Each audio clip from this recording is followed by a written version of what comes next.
Salut tout le monde, Bruno. On va regarder un petit peu ce qui se passe actuellement sur le plan fondamental là, aux États-Unis. Donc, tout le monde est au courant maintenant qu'il y a une tentative d'assassinat sur M. Trump. Il y a des mauvaises langues qui laissent sous-entendre qu'il pourrait y avoir eu un staging derrière tout ça. Que ça pourrait être organisé. Il y a aussi d'autres théories actuellement qui sont concurrentes, comme quoi ce seraient les démocrates qui ont organisé la tentative. Mais ultimement, ce qu'on voit, c'est que c'est utilisé par la droite religieuse, puis certains ténors dans le Parti républicain, pour récupérer à leur avantage ce qui s'est passé avec M. Trump. Donc là, actuellement, on fait un raisonnement qui est plutôt retard. Mais c'est pas étonnant dans un pays où la religion est massivement intégrée par la population.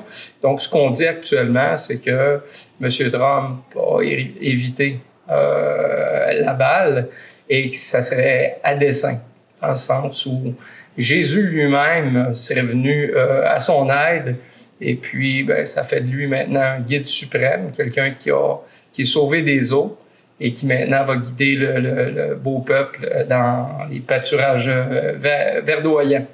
Donc, on peut avoir des réserves là-dessus, évidemment, mais ce qu'il faut retenir de la situation, c'est que ça polarise encore plus le débat aux États-Unis. L'élection risque d'être corsée, merci. On voit quand même qu'il y a une vague de fond qui est en faveur de Trump, qui a choisi son colistier, J.D. Vance, qui est un bonhomme qui a un parcours quand même assez particulier. C'est un ultra-conservateur, mais c'est quelqu'un qui est quand même lettré. C'est un bonhomme qui a passé au Law School à Yale. C'est un type qui a fait aussi une analyse sociologique sur les gens les plus pauvres aux États-Unis dans l'Appalachian, dans le secteur qu'on appelle les Appalaches. Et puis, évidemment, tout ça va avoir un impact sur les marchés. Donc, sur le marché des stocks, on devrait voir des répercussions du développement politique dans les prochaines semaines. Et puis, au niveau de l'USD, la devise, ben ça pourrait créer beaucoup de turmoil, donc beaucoup de volatilité. Parce que les politiques que ces gens-là vont endosser, M. Trump et M. Vance, advenant l'élection de Trump au mois de novembre, ben à ce moment-là, on risque d'avoir des politiques qui sont très conservatrices, repliées sur elles-mêmes. Et puis ça va créer pas d'insatisfaction, mais un repli, en fait, sur les marchés d'échange. Donc ça, c'est le topo général. Évidemment, ça va pas bien ailleurs non plus. La France aussi, avec les différents partis politiques actuellement qui ont à cohabiter, c'est loin d'être évident. Donc, on voit que c'est une situation qui se dégrade tranquillement. Les résultats dans les derniers earnings aux États-Unis n'ont pas été super atagonflants. On a des résultats qui sont corrects, mais on n'a pas eu nécessairement des résultats à tout casser. En plus, si on observe bien, depuis quelques jours, la Banque du Japon est intervenue massivement. Et il y a quelques jours, il y a eu une dérive au niveau du US dollar de 450 pips. Donc, moi, je me suis fait prendre dans un mouvement comme ça. Je suis actuellement sur un hedge. Je suis à récupérer tranquillement. Je vous dis ça, je commence aujourd'hui à faire mon travail. Donc, on est loin de la coupe aux lèvres. J'ai un 350 pips sur lequel j'ai installé un hedge. Et là, je vais devoir travailler tranquillement mais sûrement à l'interne comme à l'externe de cette protection-là pour éventuellement retrouver mes gains. Ma marge actuellement est un petit peu négative. Donc, tout ça va devoir être revu et corrigé. On va regarder ensemble maintenant les marchés. Je vous avais dit la semaine passée qu'on regarderait un petit peu plus les stocks cette semaine. Donc, on va aller voir le marché. On va regarder un heat map sur TradingView. Donc, vous voyez, les marchés aujourd'hui sont plutôt, c'est pas négatif, c'est pas positif, c'est plutôt neutre en fait. Sinon, pour certaines, quand on parle de l'électronique technology avec Apple, Nvidia, c'est très négatif. Ben, pas très négatif, on parle de Nvidia 1,88%, Apple 0,36%. Microsoft aussi, Google et Meta sont un petit peu négatifs. ADM, un petit peu plus, avec 2,10 %. Mais sinon, globalement, c'est vert puis c'est neutre. Donc, on ne peut pas dire qu'on est dans un marché qui est spectaculaire, mais il y a définitivement des possibilités, autant à l'achat qu'à la vente. Donc, de la façon que je vous encourage à travailler, quand vous voulez prendre des positions en intraday ou en petit swing, bien évidemment, en intraday, c'est très, très, très important de vous référer à vos volumes, de regarder un petit peu les volumes moyens versus les volumes à court terme pour essayer de voir dans quelle mesure il y a une différence qui s'est établie entre les deux mesures. Et puis ça va vous aider à prendre position. Ultimement aussi, vous allez essayer de coupler ça avec des breakouts, autant que faire se peut, qui peuvent avoir cours en ouverture de marché, et puis, ou plus tard, peu importe. Vous pouvez aussi adjoindre des moyennes mobiles pour vous aider dans votre prise de décision, à savoir quand vous allez prendre position sur vos titres. Moi, d'habitude, j'essaie toujours d'avoir 5 points de référence pour prendre un in, c'est-à-dire pour prendre un ordre. C'est ma façon de travailler. À l'occasion, quand les marchés sont spectaculairement solides et que je connais bien un marché, je peux tout simplement travailler avec 3 outils. J'aime toujours faire un couplage entre le fondamental et le technique parce que c'est quelque chose qui est quand même important. Et la synthèse ultime de tout ça m'aide vraiment à prendre les meilleures décisions possibles. Donc, juste pour le fun, on va aller voir aujourd'hui Google. Donc, on va cliquer sur Google ici. Vous voyez un petit peu, vous avez de l'information sur la compagnie. C'était très, très, très bien fait. On peut voir si on veut plus d'informations, on peut venir ici. On va tomber sur le chart. On revient sur notre graphique. On va regarder Google tout simplement. C'est pas trop forcer le pompon. Ce qui est intéressant avec ce que j'utilise comme outil ici, c'est qu'on peut prendre une mesure et des volumes et de la volatilité. C'est 2 critères pour moi qui sont très importants. Je suis pas le seul. Je pense qu'il y a beaucoup d'autres traders qui travaillent de cette façon-là. Donc, si vous regardez bien, on a 2 types de Bollinger Band sur notre graphique. Donc, on a le Bollinger Band régulier avec un écart type 2 et on a des Bollinger Band avec un écart type 1. C'est pour mesurer finalement les mouvements qui sont les plus susceptibles de se produire à l'intérieur d'une période de temps qu'on définit comme étant celle sur laquelle on va trader. Évidemment, quand on trade, supposons qu'on trade dans 15 minutes, on va essayer d'avoir un time frame qui est plus grand pour avoir une lecture qui est plus large, mais on essaie quand même toujours, c'est vraiment le time frame sur lequel on travaille qui prime. Mais la grande synthèse, ça fait qu'un time frame qui est plus grand. L'avantage de travailler avec une double Bollinger Band comme ça, c'est d'être capable vraiment de faire des mesures qui sont beaucoup plus précises. Mon volume profile que vous voyez dans le coin droit, du côté droit de mon écran, représente le nombre de transactions. Donc, plus les volumes s'avancent vers mon graphique, particulièrement là où il y a une ligne rouge, c'est le point of control. Donc, c'est à ce niveau-là où il y a eu le plus d'échanges. Donc, on est capable de voir vraiment où les échanges entre les vendeurs et les acheteurs sont effectués. Si vous regardez mon ADX, c'est un indicateur de tendance. Et quand on excède 20 sur l'ADX, ça veut dire qu'il y a une force dans la tendance qui s'inscrit au marché. Donc, actuellement, on est baissier. Et puis, si vous regardez, on est dans les 30. Donc, il y a une force active dans la tendance qui était significative. La RSI, c'est un indicateur de momentum développé par M. Wilder, mais moi, je l'utilise beaucoup pour faire prendre une photo, si on veut, du sentiment du marché. Donc, dès que notre RSI dépasse 50 à la hausse comme à la baisse, pour moi, c'est quelque chose qui est important.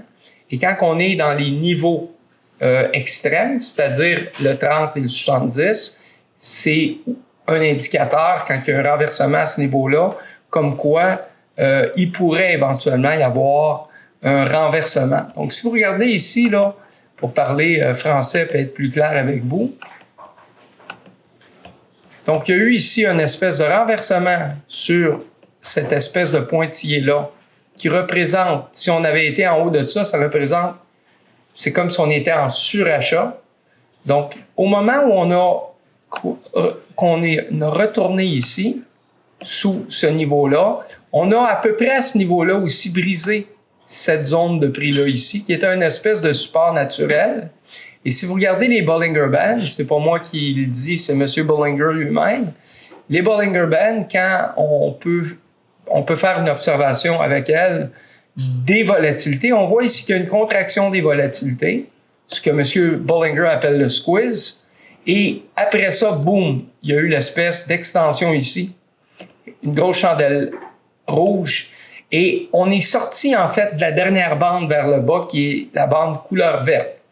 Donc, pour pas complexifier les choses, ça veut dire qu'on a dépassé un standard deviation par rapport à la moyenne accomplie sur le marché, mesurée par une moyenne mobile 20. Donc, on est sorti de cette bande-là, et ça se produit rarement. Et quand ça se produit, on peut définitivement anticiper que le mouvement va se poursuivre. Parce que quand il y a contraction des volatilités, c'est une réalité, il va y avoir une explosion de volatilité. Et quand il y a une explosion de volatilité, éventuellement, il va y avoir une rétraction de la volatilité. Donc, pour nous, on aurait pu prendre position sur Google. Vous voyez ici, il y a eu l'espèce de chute, rétraction by the book, price action ici, puisqu'on dépassait le lowest low. Puis après ça, on a poursuivi le mouvement. Et selon les critères de M. Bollinger, lorsque la bande du haut commence à se rétracter comme ça, c'est que les volatilités ont déjà commencé à se restabiliser. Donc, il y a fort à parier que dans les prochaines heures, on peut peut-être encore descendre un peu, mais qu'on va stabiliser, voire remonter un petit peu. Peut-être pas beaucoup, mais remonter un petit peu. Cette montée-là, à la rigueur, pourrait être tradable si on retrouve en fin de parcours des cas de figure comme des engulfing ou un Morningstar ou peu importe, différentes figures typiques, ou un double bottom ou un head and shoulders avec les figures chartistes. Si on retrouve ce genre de configuration-là et qu'on l'associe après ça à notre ADR, puis avec notre RSI, donc si la RSI éventuellement faisait une espèce de rétraction ici, on pourrait peut-être travailler cette espèce de reprise-là vers le haut. Mais ce matin, il y a eu un beau mouvement, puis avec ces outils-là, on aurait pu en prendre compte sans problème. On ne s'attardera pas trop avec le Bollinger Trend. Au niveau des volumes delta ici, bien ça, c'est très, très simple. C'est que vous avez une lecture des volumes, mais il y a comme un flickering sur cet indicateur-là. C'est-à-dire que soit vous allez voir des volumes qui sont positifs ou négatifs. Donc, en ce moment, nos volumes sont encore négatifs. C'est-à-dire que dans les échanges, il y a quand même plus de travail qui se font vers la baisse que vers le haut. Mais on peut penser, après un mouvement comme ça, qu'il va y avoir une certaine stabilisation. Du moins, c'est le cas en 15 minutes. Ça ne veut pas dire qu'on ne continuera pas sur des plus grands time frames à chuter. Tout est possible en ce bas monde. Mais c'est comme ça qu'on va travailler avec l'outil. C'est comme ça qu'on doit comprendre l'information qui nous est donnée. Si vous regardez maintenant, juste par curiosité, si on regarde en daily, on voit qu'il y a eu une rétraction suivant un mouvement qui était très, très fort. On va juste effacer les petits dessins quand même que j'ai faits. Donc, vous voyez ici qu'il y a eu des figures d'inversion solides. On est revenu percuter sur notre médiane actuellement et on pourrait penser, dans les prochains jours, venir travailler dans cette zone-là. Ça ferait sens. Ce qui ne veut pas dire que demain, il n'y aura pas une légère hausse suivant la baisse qui s'est faite aujourd'hui, comme ça a été le cas ici. Donc, il y a eu une grosse descente. Le lendemain, une remontée. On est venu tester à peu près 50% de la chandelle. Puis après ça, ça s'est remis à descendre. Donc, évidemment, notre bias ici il est positif. C'est un bias haussier. Mais on est dans une phase corrective. Puis cette phase corrective-là, évidemment, pourrait se prolonger. Donc, ça, c'est la vision qu'on a en daily. Puis quand on regarde en 15 minutes, le mouvement aujourd'hui est peut-être terminé. Puis on va peut-être tomber dans cette espèce de petite reprise-là. Parce que les marchés respirent, il y a une cyclicité dans le mouvement, puis il faut prendre en compte finalement cette réalité-là. On va terminer sur une petite observation. Donc, si on regarde le dernier mouvement haussier, on va le partir à ses débuts. Donc, on pourrait le partir à plusieurs endroits, là. Mais supposons qu'on va le partir d'ici. OK? Donc, on va le partir. C'est toujours un peu arbitraire, des fois, là. Donc, on est parti ici. Vous voyez, il y a eu un travail, là, qui s'est fait. On ne prendra pas le temps de tout dessiner, mais vous voyez comment ça a travaillé. Donc, il y a eu un pic, une rétraction, un petit peu plus que 50% de tout le mouvement qui s'était fait antérieurement. Puis ensuite, on repart à la hausse. Price action ici, mais pas beaucoup. On vient tester encore ce niveau-là. Les marchés sont autoréférents. Ils reviennent souvent dans leurs traces. Puis par la suite, boum, on repart avec un gap ici, un runaway gap, un retest qui se fait. Puis ensuite, tranquillement, pas vite, on va remonter. Donc, tout ce mouvement-là ici, à un moment donné, il va y avoir une correction qui va être plus importante. Donc, vous pouvez utiliser la Fibonacci retracement pour mesurer finalement cette contraction-là. Puis, vous pourriez utiliser la Fibonacci extension pour anticiper peut-être les prochains mouvements haussiers de Google. Parce que ça serait étonnant que la compagnie, demain matin, ferme ses portes, parce qu'il y a un contexte qui est encore favorable à Google, et ça serait étonnant que le party soit fini. Ceci étant, on fait attention, parce que s'il y a une rétraction, elle peut durer plus longtemps qu'on le pense, puis elle peut être plus sévère qu'on le pense. Pourquoi? Parce qu'il y a des gens qui ont des positions solides sur le marché via des actions ou des option contracts qui pourraient éventuellement faire un deload. Et ça va avoir un impact sur le marché. Donc, quand vous tradez, il faut toujours essayer de comprendre qu'est-ce qui se passe derrière le rideau. C'est pas de la manipulation, mais c'est des mouvements quand même qui vont suivre une certaine optique. Il y a des gens, quelque part, qui sont des gros joueurs, ou des moyens joueurs ou des petits joueurs, qui prennent des décisions en fonction de leur intérêt. On a fait le tour de la question encore une fois. Éventuellement, on va regarder un petit peu plus à fond le scanner. Je vous ai donné tout à l'heure des pistes de solutions par rapport aux volumes généraux et volumes à petite échelle. J'aime beaucoup sur, par exemple, une plateforme comme Interactive Brokers, TWS. Tu peux mettre les volumes journaliers, puis après ça, tu peux avoir les volumes en 5 minutes ou en 15 minutes. Donc, cette comparaison-là est toujours intéressante. Pour la mesure de la volatilité, j'aime beaucoup utiliser Bollinger Band. C'est un outil qui, d'abord et avant tout, prend la mesure des volatilités en fonction et fait une lecture en fonction de la ligne médiane à l'intérieur des Bollinger Band, qui est une moyenne mobile 20. Et après ça, grâce au bell curve, les principes du bell curve, on va calculer les extensions. On appelle ça des log of return en anglais. C'est les standards déviation. On va avoir le 1 et le 2. Donc, à l'intérieur du standard deviation 1, normalement, il y a 68% des mouvements quotidiens qui vont se faire.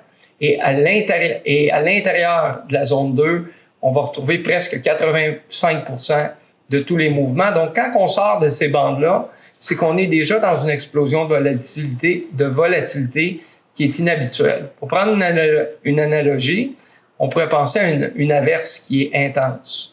Quand la pluie tombe de rue et qu'on a l'impression qu'on est dans une tempête tropicale, on sait qu'éventuellement, la température la pluie va diminuer. Ça ne peut pas se maintenir comme ça. Donc, quand vous êtes dans des hypervolatilités, et c'est ce que les Bollinger Bands vous indiquent sur le time frame sur lequel vous travaillez, à ce moment-là, vous pouvez anticiper qu'il va y avoir une accalmie. Le fameux squeeze dont M. Bollinger parle, c'est quand on voit visiblement qu'on est en range, que les positions se contractent et qu'il y a une explosion. Ça, c'est pas mal des trades qui nous donnent beaucoup pas de certitude, mais en termes de probabilité, les chances sont de notre côté. À vous, après ça, de faire le backtesting avec les bons outils pour essayer de timer vos entrées, puis de bien penser vos stratégies et éventuellement vos sorties. S'il y a des questions, comme d'habitude, vous nous écrivez, vous nous appelez, on est là pour vous. On a Discord, allez nous voir sur le site. Et puis, vous pouvez venir aussi nous visiter, ça nous fait plaisir. Donc, on est première journée de la semaine où on fait notre enregistrement. Et puis, probablement que cette semaine, comme d'habitude, on va faire une rétrospective la semaine vendredi, donc ou jeudi. Et puis, je vais essayer de travailler aussi un petit peu avec le scanner, vous montrer un peu qu'est-ce qu'il y en est. Donc, j'espère que la vidéo vous a plu. Merci beaucoup, puis à la prochaine.